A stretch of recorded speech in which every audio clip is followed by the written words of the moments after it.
Hello,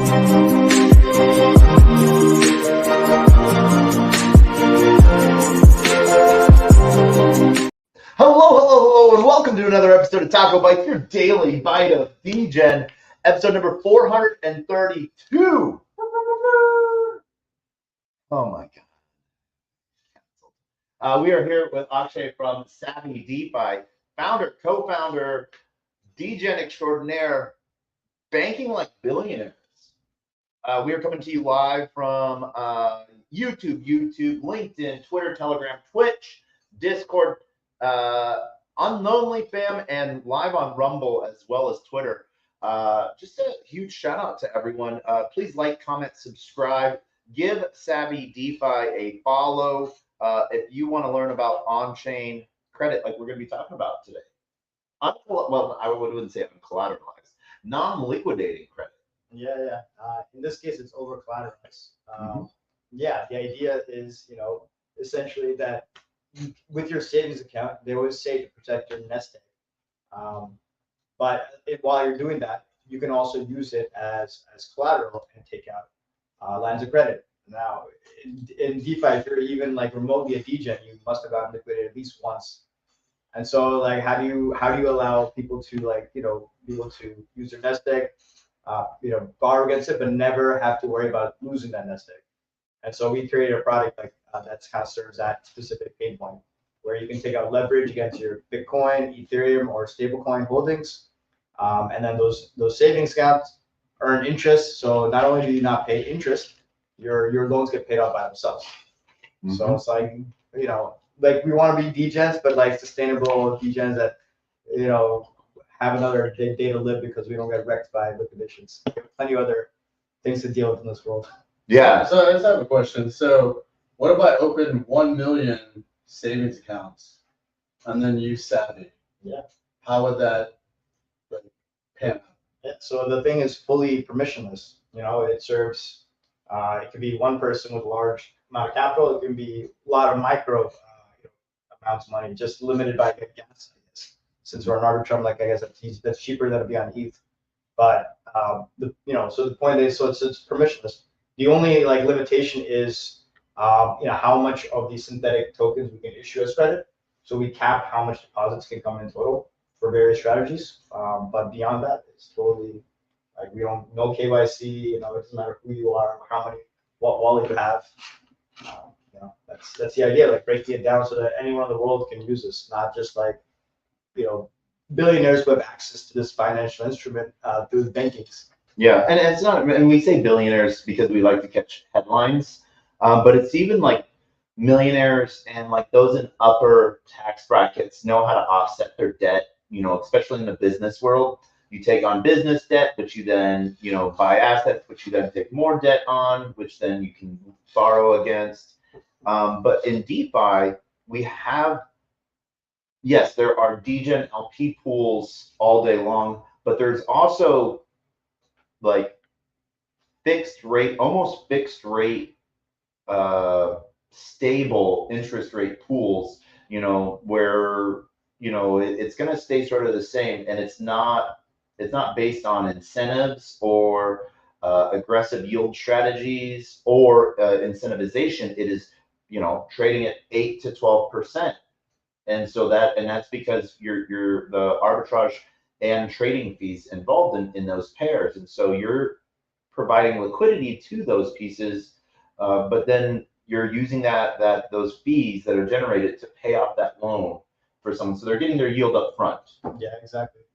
So, and then I'm going to be a complete Degen here. Aren't you supposed to hop in this space with your Twitter account so people know how to follow you?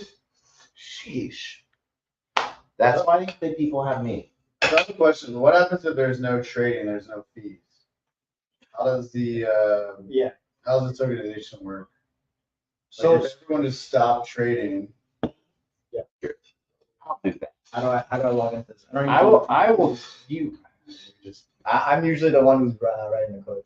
Yeah, the code writer. So I actually know the answer to that because this is one of those things that I help out with and explain. So you're looking, so it's yield strategies through Beefy, Sure. So Yeah, cool as fuck. and Taurus and Curve. So they're designated yield strategies that have years of success. Are there the degen plays within those protocols? Yes, yeah, sometimes. But you're borrowing against you're fronting against that. So what's nice is that there's actually many types of yield sources, right? It's not like we're like restricted to one type. So like definitely one way is LPing, for instance, spot fees and buying that generates. That's great. A second way is like looking like a proof of stake type. Like so we see a lot of these LSDs, liquid staking derivative tokens. So like for instance, borrowing against your Lido position, borrowing against Rocket Pool, Fraxi. So that's another. Another is like we have this fun casino on an arbitrum called GM². So like basically we have like all these delta neutral strategies kind of like built on top. So kind of absorbing from the GLP profits. That's another source. Another one that we're exploring is RWAs. Very excited to like What's RWAs? Yeah, so like real world assets. What does even like that mean? Like oh, cool, because I'm really good at counterfeiting. Fair enough. Yeah. So it's we said degen, not illegal. Don't be a dick. Yeah, right. Where does it? But like T-bills is an easy one. We're starting to see some of those. But yeah, it's like whatever. It's composable. So yeah, and when we talk about real world assets in DeFi, it is like T-bills, treasury bills, bonds, other financial instruments that are regulated, but then get digitized and tokenized, and we're seeing that start to happen. Obviously with the Bitcoin ETF, I Trust Capital has a Bitcoin ETF. BlackRock, is going to be coming in, and then there's 7 others that are lined up to come.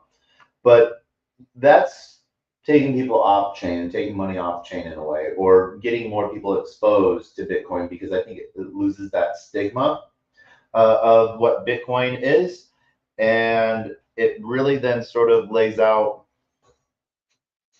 it's a real asset, Right, can I chime in here real quick? Because of course. when you My Bitcoin maxi friend. I just hack Bitcoin.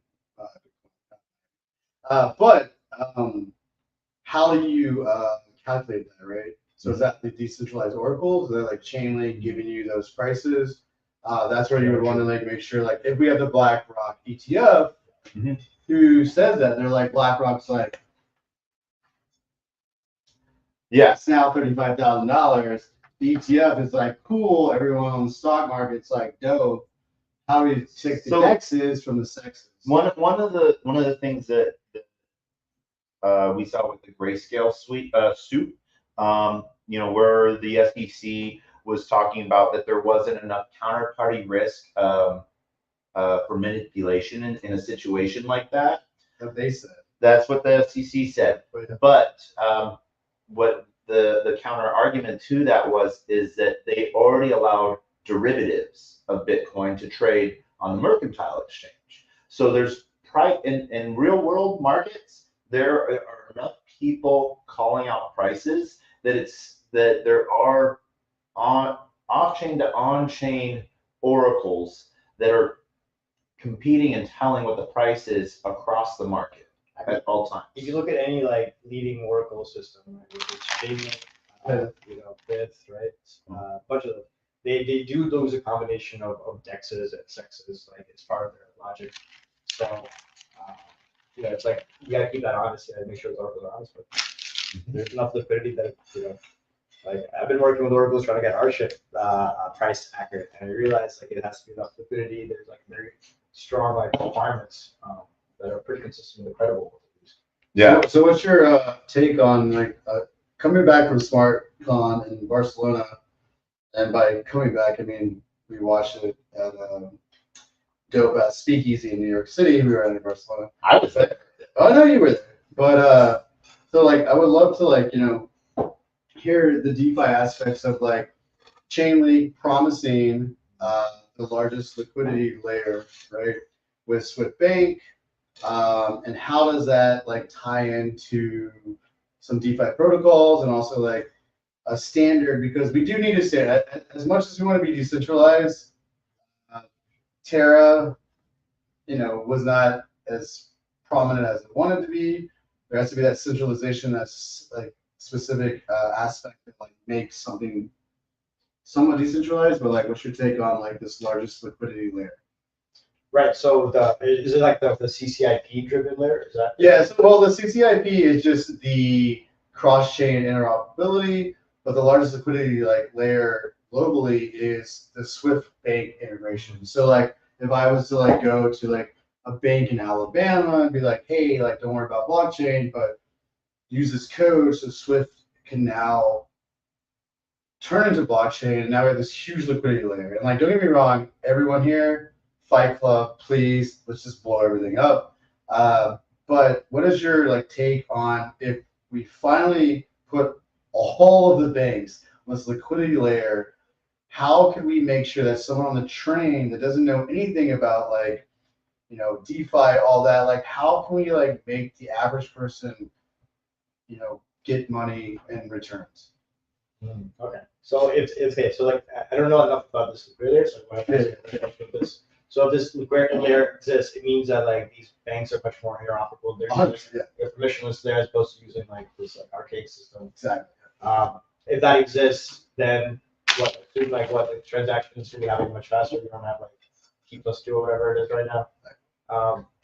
Then what? So people will be able to transact much faster. I don't know if there's like a legal solution for that, or who is going to be the default like technology there for that. Right? I don't know if it's competing. XLM is in the mix. Chainlink's in the mix. Yeah, XLM. I don't know who's going to win that, but yeah. Well, you know who? Means. I think Moonbeam. It's like is going to win. Because Moonbeam is going to be the communication layer between all of the chain communications of CCIP, which is now at what, like 19 chains or something like that or more. So by Glimmer. Imagine like instead of using like right now when you're on a set wire, right? Like the interface is like super like like an input form very limited to this bank. You can literally like use an API call then to like transact, which is fucking sick. Right? Like that's what we're talking about. Yeah. And now people feel safe because this is something that like is clearly regulated and supported by like the most important nation states. What's crazy is how archaic like sending wires is, because like it's like you don't get any. They're like, just put in some numbers. We're not going to check that these numbers are connected to anything or are true, or that you've sent it to them before. We're not going to, we can't tell you whether or not that account number is for that person. There's a cool thing coming up in Web 2 with banking laws that actually might change that. But I think that doesn't go live until like 2025. Yeah, there's something new that came out. I have to look it up, but they are promising interbank communication to revert crypto payments. And so it's called. I know who you're talking about. You're talking about Denton. Yeah, and I was fucking half asleep and I went through Denota. Right. And I was half asleep. I was in a call. Like I do my calls in the morning, like butt ass naked in bed. Oh, sorry. But like that's why I'm anonymous. So, like I'll be doing the call, and I'm like reading through this, and like it's not bad. It's an on ramp where you like do an NFT and it's collateralized, and it's like collateralized in the sense of like if I give you $1 million, I'm gonna give you $2 million if I don't pay it back. It's fraud. The NFTs and metadata, so it's not like anything new or useful, but we're getting there. And so like, what are some of your like? What are some of the solutions that like Savvy can like? Yeah, this is really cool. You're talking about basically now linking in identity and collateralizing your identity, essentially, because there's some liability if you don't follow through on a social contract. Yeah. So that's fucking cool, right? Like, so one of the things that we really think about, like, talk about just like Roscoe's, right? They've been rotating kind of saving systems that like most of the world operates on because they don't have banking infrastructure, right? So like how does that work, right? We all have like $1,000. You need to borrow money for like your wedding, like this coming up. Yeah, and $30,000. So we all have pool this money. You borrow it temporarily. Now you have access to liquidity that you temporarily. The wedding's going. She loves me. Yeah. Right? She's in her perfect dress. Yeah. You don't care. You You're better miserable. than what's up? So now you have this debt to those people, right? And so like over time you will pay it off. But now in some cases, there's a cost. Okay, is the cost of leverage higher than the cost of breaking the social contract? And if that's the case, that's when this falls apart. What do you mean the cost of leverage though? Like, I mean, So you borrow 30K from us, and you're willing to break your relationship with the community if you don't. Well, yeah, in that case, yeah. I mean, that's the social contract, right? Like, what is there's a price to it. but most of those aren't social contracts, though. But I see what you're saying. But like, let's just social contract. So in that social, he's in one way of an uncollateralized loan versus a social contract. You are your name. And so, you know, we see different protocols like that, like WorldCoin, you know, processing to one identity. Well, my point being that it's like in this real world, you wouldn't because it's so high, like, you know, like you're operating. But in the DeFi world or the crypto world, you're a bit more pseudonymous. Yeah, that's what I'm saying. Like, so you need like something like this. And so like this like what you're saying is actually pretty cool. Like you have like a metadata that's allowing to like have some like liability piece too. And well, right, but it's not even that complicated. Like, like are just an NFT, like it's just DFS, which is also like hackable because you could unpin that and then like all that data is gone. Sure.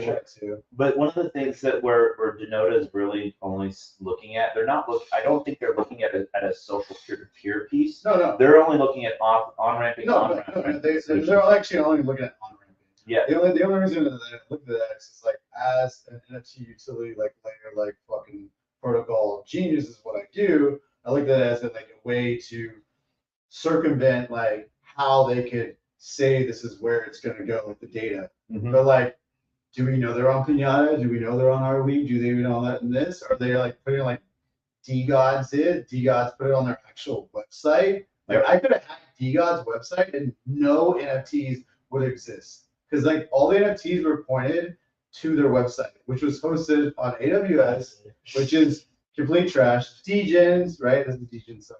But yeah, like I mean, I think it's Denoda's like idea is cool, but like when you look more into it, like you're putting more upfront to like not do the fraud. But like if you're not doing fraud, like then why would you even waste that? It's like I'm gonna put $1 million up. I'm gonna put $2 million on top of that in case you do the fraud. But if I'm putting $10 on, I don't care. Yeah, well, and look at it this way: if it is fraud, I'll spend whoever's money. So if that means I have to put $200 on to on-ramp someone else's $100. Oh, you're looking at so this is like a referral in a sense? No, so it's when I say on-ramping, it's using like debit card to crypto. So if I'm using someone else's debit card, I don't fucking care.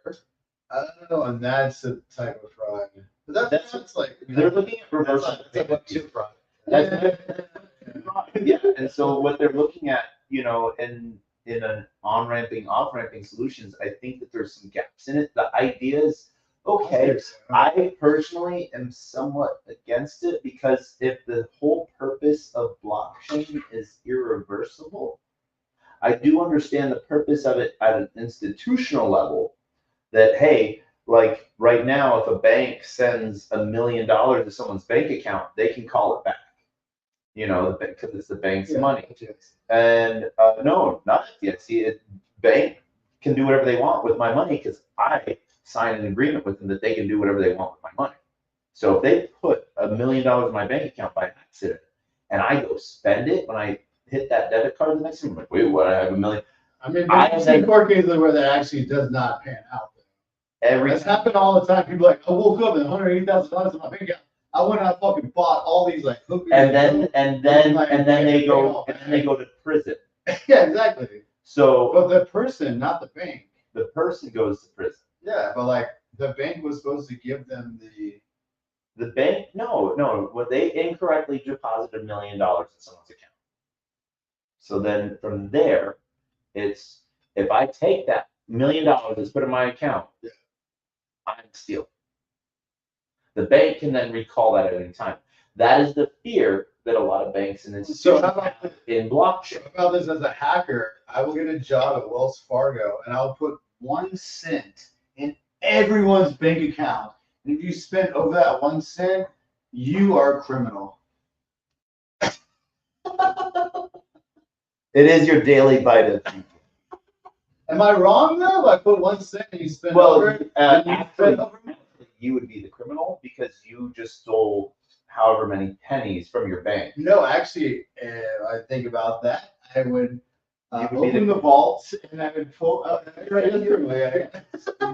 I'm just like trying to think. Okay. I know you're trying to think it, but you can't think yourself out of a box. That's what that's called Schrodinger's. Never there. You were never in the box. All right, I'm gonna quiet for a little bit.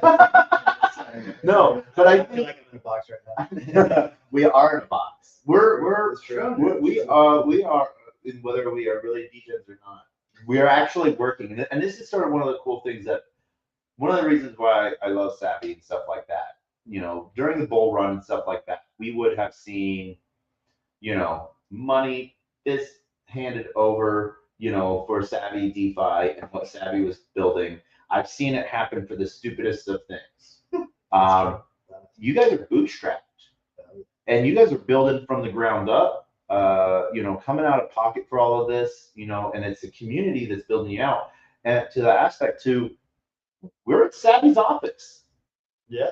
Free office, community built. Office at Station 3, riding on a grant. Station 3 represent. Yeah.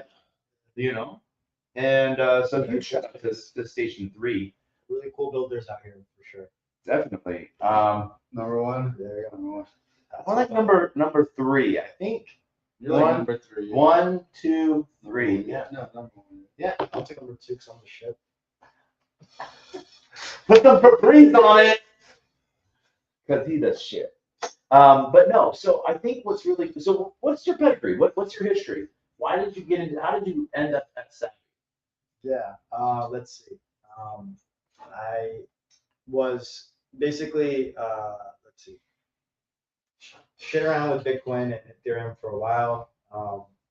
You know, in the previous life, I was running like a Web2 like tech consultancy, and this required like working with like a global workforce.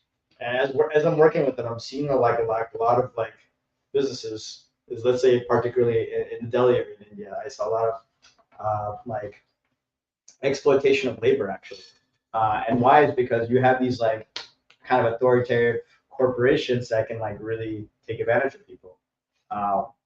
And so it's like, okay, how just seeing all this kind of, and so it's like really not like an environment that was like meritocratic at all. It was just like, oh, if I have like access to you know, part of his family, for instance, it's like the business is passed down. And it's like, this is not a structure that is going to be sustainable if you keep seeing consolidation of power like this. So the way to counter that is actually building like ground up, like distributed, like solutions. And like Savvy falls into that very well. It's like, instead of like a few people having access to a tool, a financial tool, like loan instruments that, like specifically in a bank, you need to have at least 250K in the bank account in order for you to have access to something like this. Okay, how can we make it so that the person that has like $10 in his bank can do this? Mm-hmm. So this is like one way of contributing to that reversal of like consolidation, like to actually create more distribution of equality. Yeah. And to go back to what Future was saying earlier, because there was a question that you had about $1 million. What can happen with that? And so I'm going to run through what I run through every time I talk about Savvy. There's the Degen play, and then there's like even like the institutional play, and even like the good guy play. All right.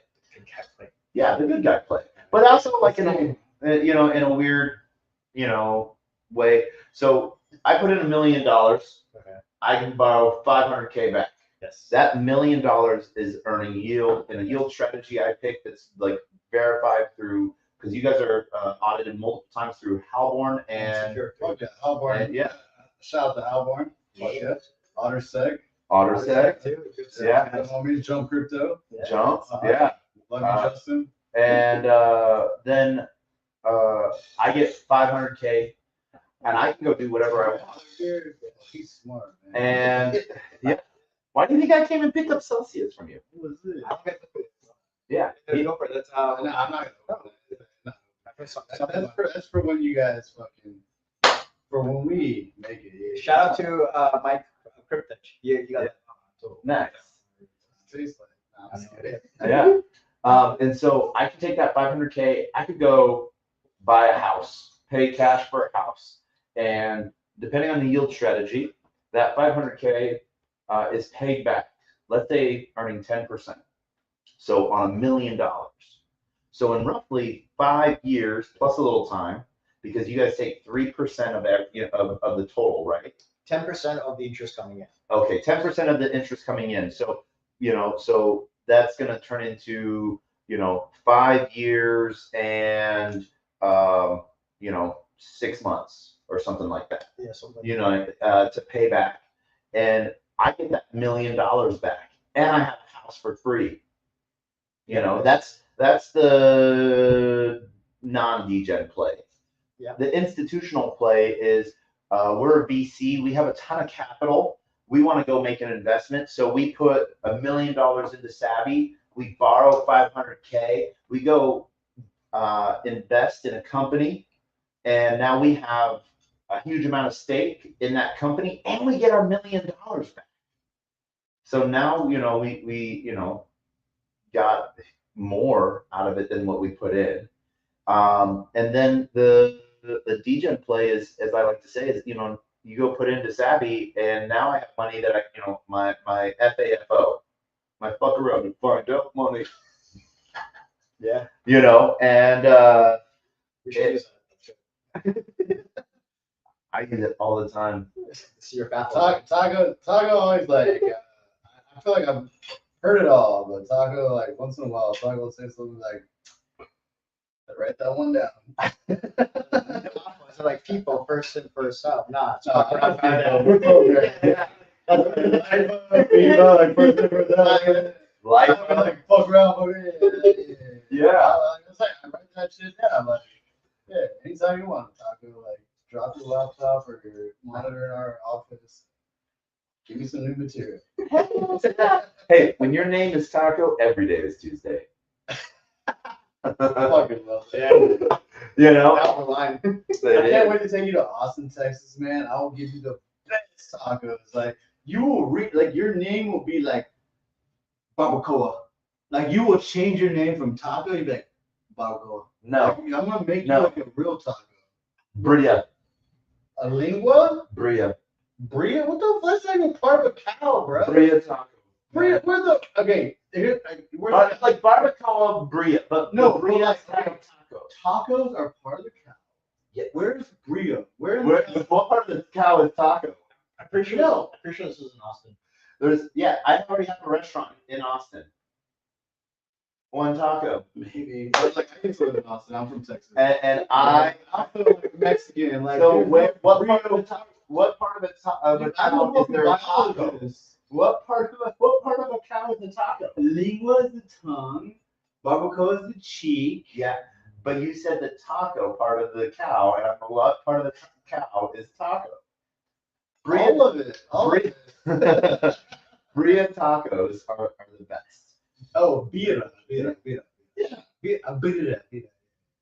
That's what we need Austin. I'm a white boy. I'm half Mexican, so we need Austin in this one. But yeah, sure. What's your favorite type of taco? So you guys know the best one in Williamsburg, the Orlando.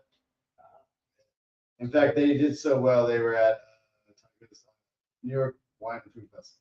There was this really cool Chinese Mexican restaurant called Rice and Beans. Sounds familiar. They had really good tacos. It was 3:30 in the morning, and I had like 8 Red Bulls, so any food was good at that time. But that was really good. My favorite is Dennis. That's where I got my mom. No, dude, if you want tacos in New York City, shout out Los Tacos #1. It's the only tacos you can get. Los Tacos #1. That was number one. Los Tacos #1. It's the best. All right. I'm from Austin and San Diego. So I'm he is from, keeping it weird. Los Tacos #1. There's one in Chelsea, there's one in Times Square, and there's one in Friday. Yeah. No.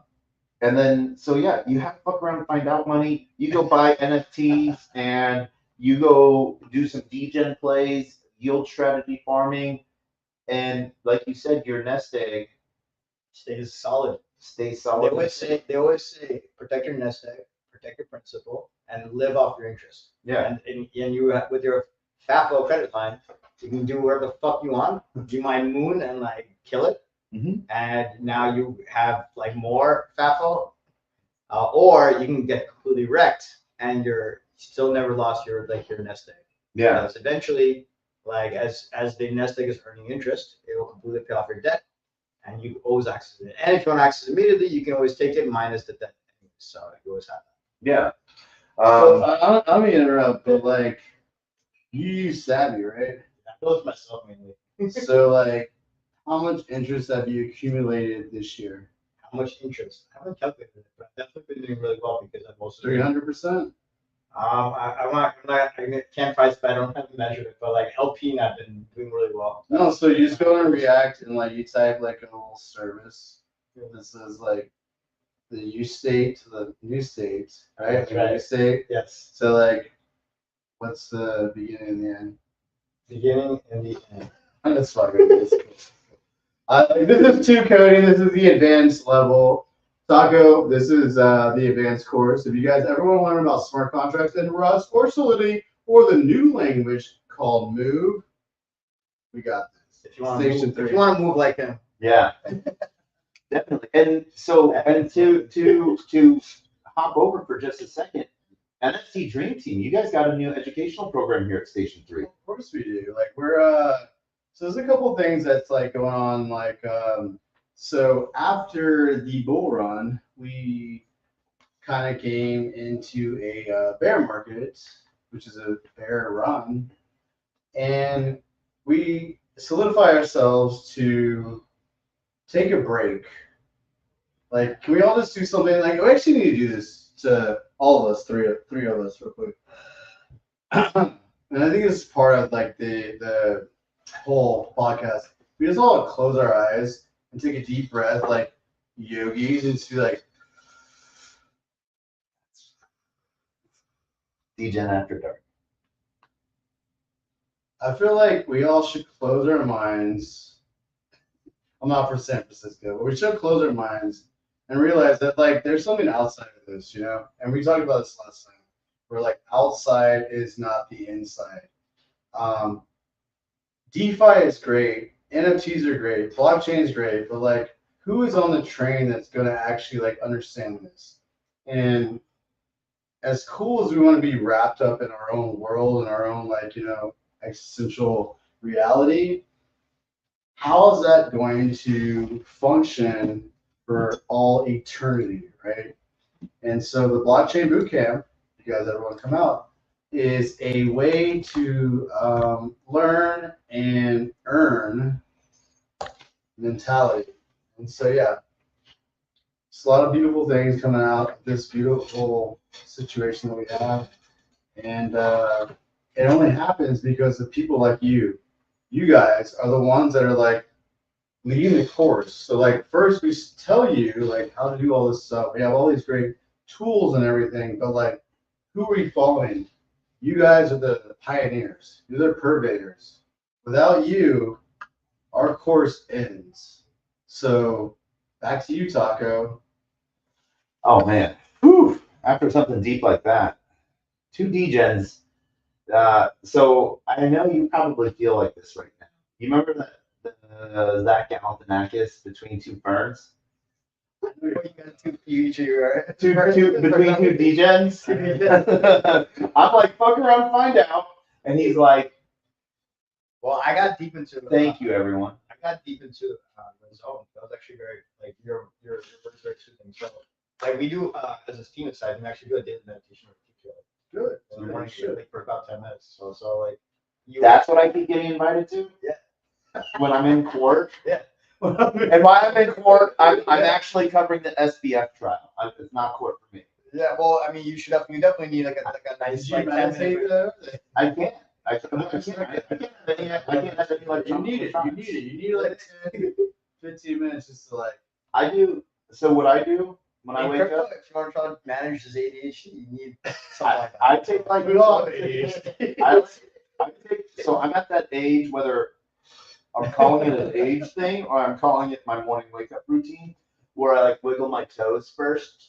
That's a good You one. know, and I gotta wiggle my toes to wake up, and then I wiggle my feet, and then I wiggle my knees. Yeah, I can wiggle my knees. I'm a weird person. No, you're a great person. And you know, and that's sort of what I do in my wake up and sort of think about all of life's problems and how I can make solutions for them. But then I get to, you know, I get to travel around. You know, I represent a lot of different companies. You know, You do it well. You do it well. Oh yeah, for real. last night, you know, huge shout out to York Seed as well. York Seed. With Jessica Wong. The Wong. She puts together together a great event, and so I was there on behalf of a bunch of different VCs, sort of seeing these different VCs. No, VCs are good. Sorry. VCs are good. They bring capital. I'm a developer. Food VCs. All right, here you go. But I got to hear a bunch of different things that people are building that are outside of Web3. You know, I think the coolest was this company out of New Jersey that is building recreational rocket packs. Can I say one thing real quick? Yeah. I'm going to do it anyways. So Web 2 and Web 3, I get it. But like, we have to distance those two. Like, we have to like say that it's not going to be Web 3 100%. No Web 2 100%. Like all I do is code. Like literally all I like. Okay, I'm a molecular pathologist, so like I do DNA. So DNA to code. This is like whatever. But we have to realize that like once your DNA runs out at a specific moment, you can only code so much. So like Web 2 will always exist no matter what. And Web 3 will exist in its own compatibility. And as components in React, you get it. But there is never going to be a true Web3 component forever because we need that. There's just no reason to like have Web3 say, okay, cool, I need to check my GPS location, right? GPS location is going to be like through iOS, through Swift, through Apple. If I want to build that as decentralized, are you kidding me? Get the fuck out of here. So now we need to like finally just like take this moment to realize that like, yes, FTX like as true crypto, like, and this is where it's like so disconnected because like when I get on Tinder and I get on Hinge and like I tell them I'm gonna take you to NFT party, they're like, what the fuck is that? They don't know. They should not know. But we need to like realize that like not everyone knows what this is. And the only true way to mass adoption is brand awareness. And we have to like present this as great individuals in a sequence that makes sense. And the first thing that we've fucked up as crypto people is that we have pushed this narrative that makes absolutely no sense to someone on the train. And at this point, we're killing ourselves. So I'm picking up what you're putting down. We're Look, behind right now. One of the things, I can try to summarize this in like one simple way. yeah, It's like, the way instead of looking at Web3 as like, oh, it's like this set of technology versus Web2 being this set of technology. Web3 should be like a subset, inclusive of Web2. It's like it's just an extension. That's it. Yeah. And that's where we the lexicon of Web3 is very exclusive, and as much as we talk about Web3 being for everyone, just our vocabulary alone, It's almost like gatekeeping like normal people. exactly. Who else uses the term fiat? Yeah. Yeah, social club. Yeah. I got Bitcoin Miami. I'm one of At them. 80. I'm one of 80. It's actually So yeah, you're right. Yeah. You're right. So yeah. Yeah. So we have we had a question. You're right. We had a question. Huge shout out to Magic Carpet I Ride. sell to 300 fiat. I only sell and buy stuff in sats. Well, I will say this, but I think the ridiculous is when you say stables in crypto, we only talk about USD, but when we say fiat, it can mean multiple. It's like Exactly. not even fair. Yeah, but once again, we gotta take a step. Hold on just a second. Well, with Magic Carpet Ride, No, So I love Magic Carpet Ride. huge shout out to Magic Carpet Ride. One of the questions they had was about the protocol liquidity, and so how it compares. One of the things, just so I'm going to give a brief the brief run through of Savvy, and MCR take it on the comparison side. So Savvy is non-liquidating, self-repaying, over-collateralized loan protocol. And when I say over-collateralized, you put $100 in, you can borrow up to 50%. Yeah, 50%. And then eventually, once the liquidity pool is deep enough, you can borrow on stables, you can borrow up to 70%. Maybe, but right now let's keep it 50. Yeah, because you're on stables, it's one of those things that's a little safer, but it's because we're adding like non-liquidating leverage, like non-liquidating You leverage. should, like, Yeah. anyone would presumably loop it as much as they can. yeah, Because there's no Degen box, like, as you should. Yeah, and so, but if you apply a Degen box, if you only allow 50% leverage, you can max loop up to 2x leverage. But if you increase it to like, yeah, you can Degen box that. And for those that don't know what Degen boxing is loaning. So like I put in, $100, I borrow $50, and then I take that $50 and I loan it again. So now I have $150 deposited now, and then I borrow, since I already have 50 borrowed, I can now borrow 25. So then I'm just looping that through a few times, hoping that my yield from loaning is greater than what the APR is on the interest for the borrow. And what the big piece on that is on exotics, so non-stables, anything that is not, everything is exotic basically that's not a stable. We hope the price goes down, so then I can then go back in for even cheaper and unwrap all of that. But because you're pegging to a synthetic and you're converting it almost to units, it's non-liquidated. And so its units are, 100 units are now pegged to 50 units, which results in that 50 payout in Savvy USD, which is, you have a cool mechanism to where Savvy, you can either go trade it on the open market, but you have to deal with either gas, or not gas, but slippage, or you have almost a market limit order swap as well that pays it over time. So I could trade my Savvy USD for USDC. It might not be filled right away, but it gets filled eventually on a 1-to-1 peg. Yep.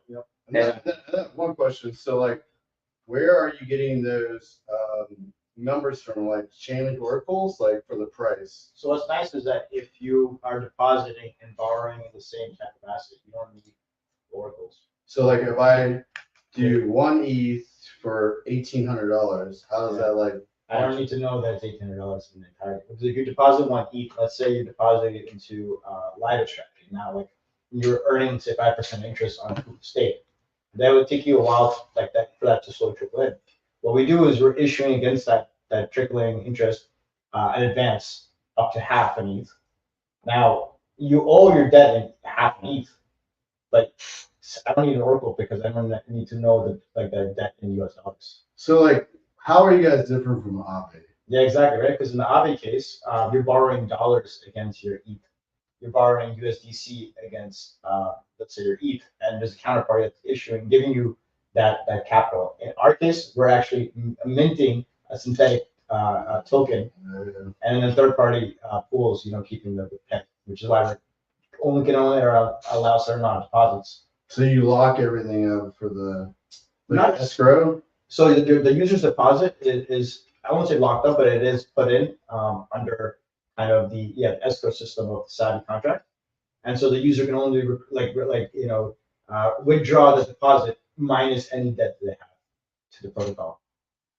So I could put in 1 ETH, borrow half an ETH, and then let's say in a synthetic credit. in synthetic credit, but then I can convert that to ETH. Exactly. Or I can convert that to wrap Bitcoin or anything like that. And then at the same time, I can then, like let's say I have an emergency and I have my half ETH, and like I need an ETH. Right. I can go and pull my ETH, and anything that hasn't been paid back yet will be subtracted from that 1 ETH basically. Exactly. So, and there's no penalty for doing that, for paying off early or anything like that. So no penalties for depositing, withdrawing, paying off early. But isn't that just like a checking account? It's like a checking account with a credit account. It's like And a you like do the allowance, or are you guys wrapping it though? So it's a checking account with like a wrappage because Yeah. you can't do allowance. Imagine you have a checking account that also earns interest, right? And then against that, you can use a secure credit card. Yeah.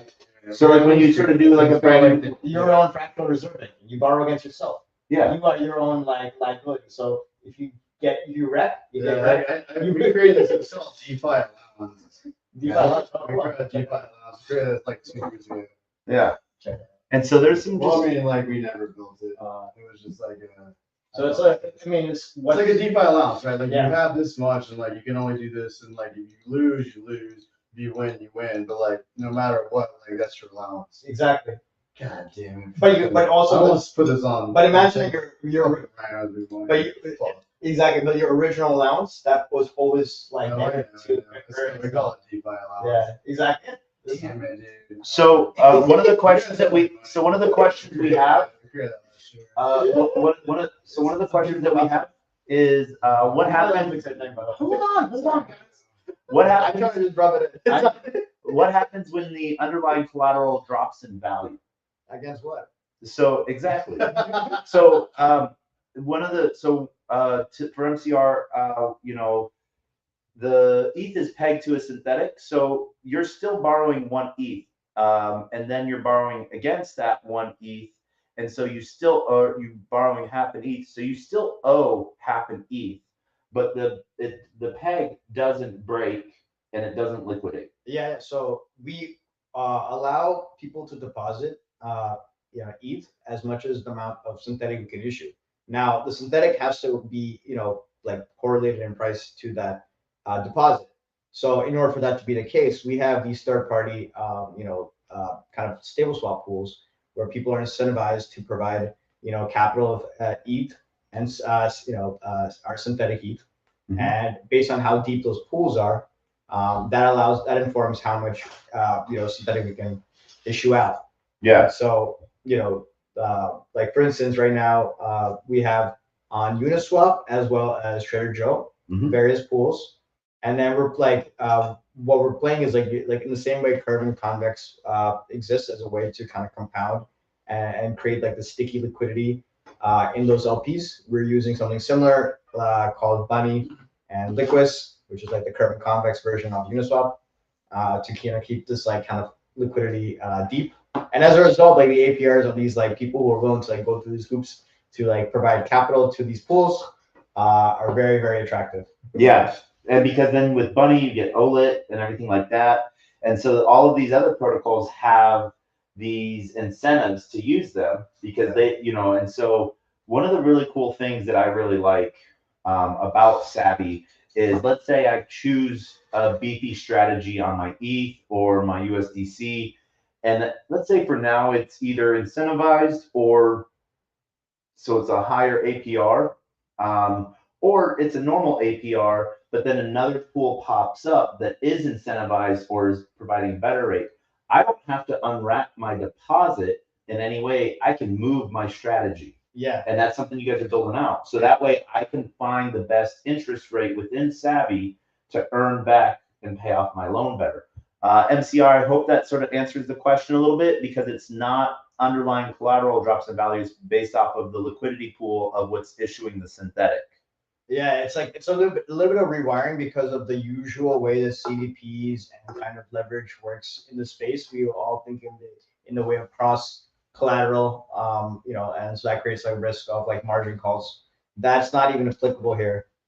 It's just a little bit of like just like getting used to it. Yeah. So let's talk about the team. How deep's the team? We're talking about liquidity. How deep's the team? Player one definitely is power. You've seen the chat. It's popping the core contributors. Yeah. There's roughly I would say like 6 full time, and then like a flexible range of people who are DAO-ish contributors part time to like various things. We have a solid team of about 4 devs. you know, quant, we have proper resident degen, proper TradFi degen.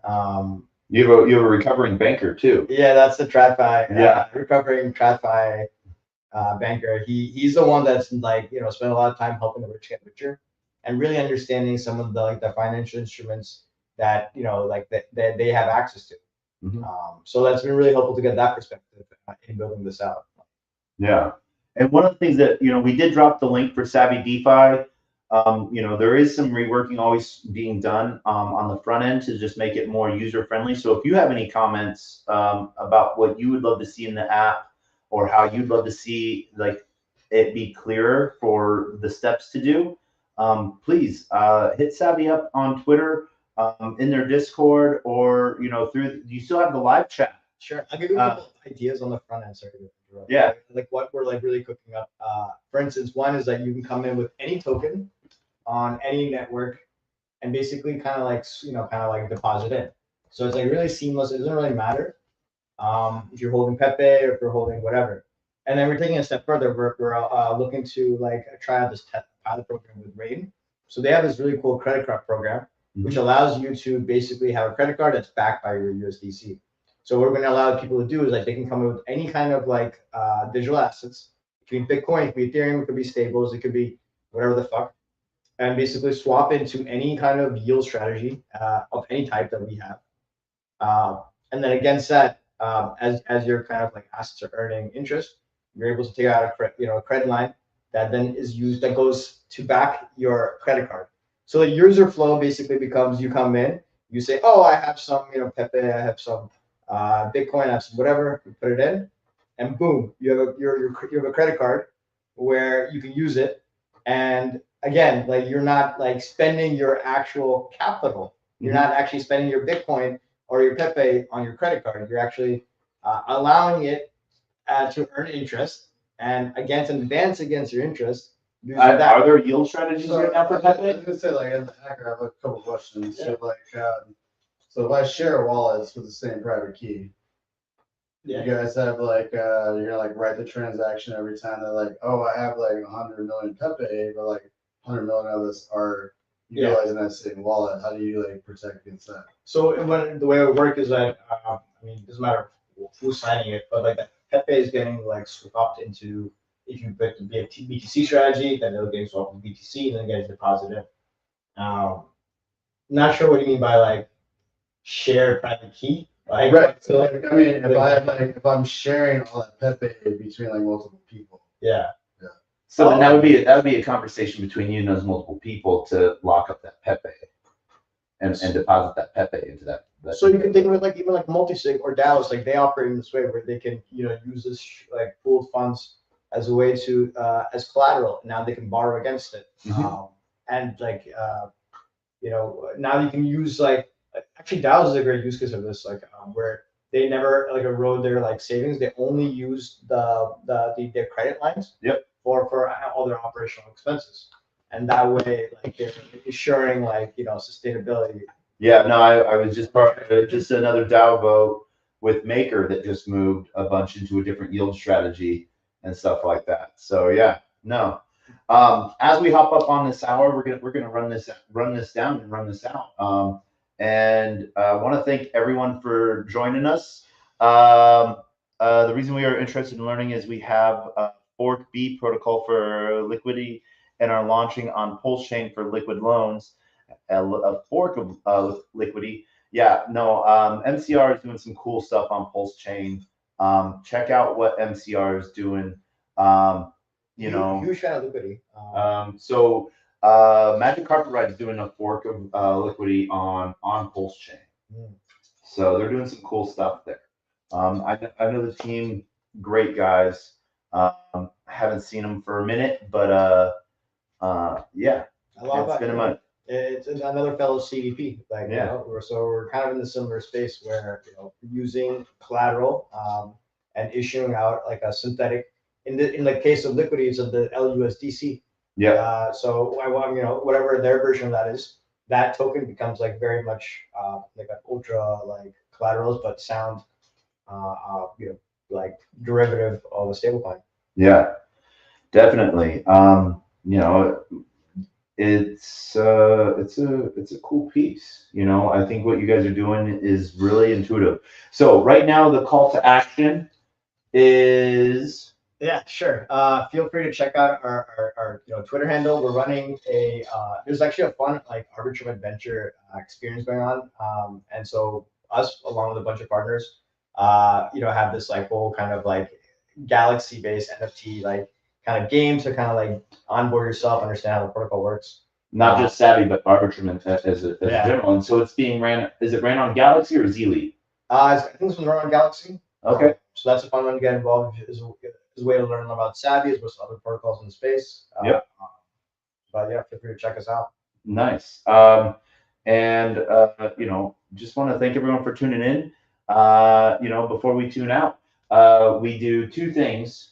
Whenever I have anyone on, we do words of wisdom, and then I end with the worst, best knock joke on the face of the planet. So, Future, we go to you.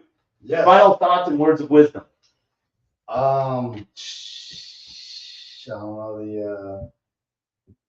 know, the NC-7 was shit. All right, cool. A lot of things that can happen in your mind, a lot of things can happen in time, but I hope that everything rhymes with that motherfucking Stella with the lime, and it's coming back to Akshay,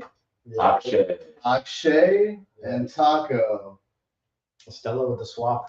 Stella with the swap. Stella swap. So Stella swap is a new swap that we have. It's a Dex. Quit talking about my decks like that. Yeah. But no, Quit touching my decks. But no, last thing I can say is do your own research, love everything, but there's only 3 currencies: Bitcoin, ETH, and Solana. And goodbye, everybody. Yeah. For me. Akshay, any final thoughts or words of wisdom? Make sure to stay as decentralized as you can. Yeah, definitely. And as always, my words of wisdom are always the same. A closed mouth cannot be fed, and you cannot feed a closed mouth, meaning if no one knows you're looking for opportunity can never come a knocking. And if opportunity does come knocking and no one answers, it's going to keep on walking. With that, huge shout out to everyone joining us tonight. Huge shout out to everyone on Twitter, Telegram, Twitch, Discord, YouTube 1, YouTube 2, Unlonely, and Rumble. Thank you, Rumble. And huge shout out to MCR for all the questions. Love to have you on a space as always. Love to see you around. And so with that, we're going to end with the greatest, worst knock joke on the face of the planet. Are you guys ready for this? This is the best joke on the face of the planet. Do you know it? Are you ready? Are you ready for it? Are you ready for the best joke? Who's ready? Knock. Who's there? The end.